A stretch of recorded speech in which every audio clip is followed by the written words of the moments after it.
Even atheists acknowledge that the book that's most responsible for creating Western civilization is the Bible.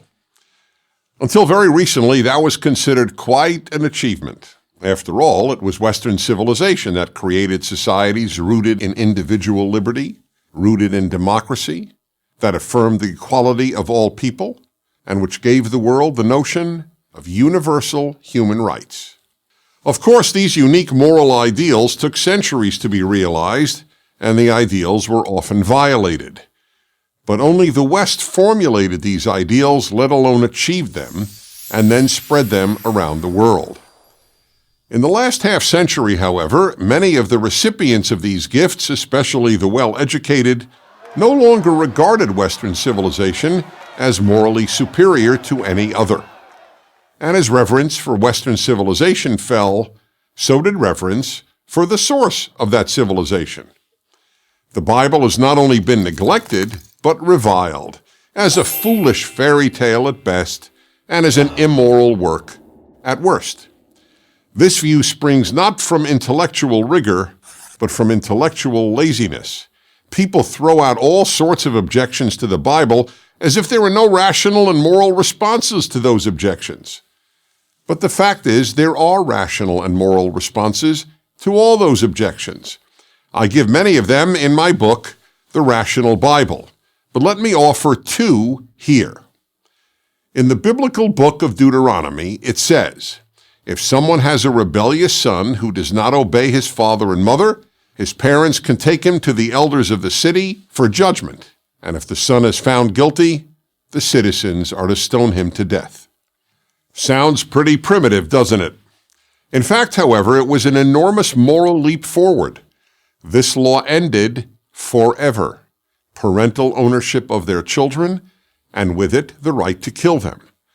The brilliance of this law was that it seemed to preserve the absolute authority of parents, but in fact ended it. But you will respond, the citizens of the city could still kill the child. Theoretically, that was true, but we have no instance of it ever happening in the history of the Jews, the people who brought the book into the world and lived by its rules. Critics of Western religion also often cite the famous biblical law, an eye for an eye, tooth for a tooth, hand for a hand, etc., as another example of an immoral biblical law. But this law, known by its Latin name, lex talionis, the law of retaliation, was another great moral advance.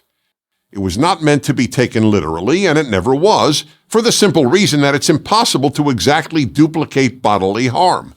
Only a life for a life was meant literally, and taken literally, there is capital punishment for premeditated murder. So then, what did it mean? For one thing, lex talionis is the ultimate statement of human equality. Every person's eye is as precious as anyone else's. The eye of a prince is worth no more than the eye of a peasant. This was completely new in history. The Babylonian Code of Hammurabi, for example, legislated that the eye of a noble was of much greater value than the eye of a commoner. Second, the principle of an eye for an eye ensured only the guilty party was punished for his crime. In other law codes and in common practice, if you killed someone's daughter, your daughter would be killed. That was expressly prohibited in the Bible and by the eye for an eye code. Now the killer would be punished, not the killer's daughter. Third, lex talionis prohibited unjust revenge.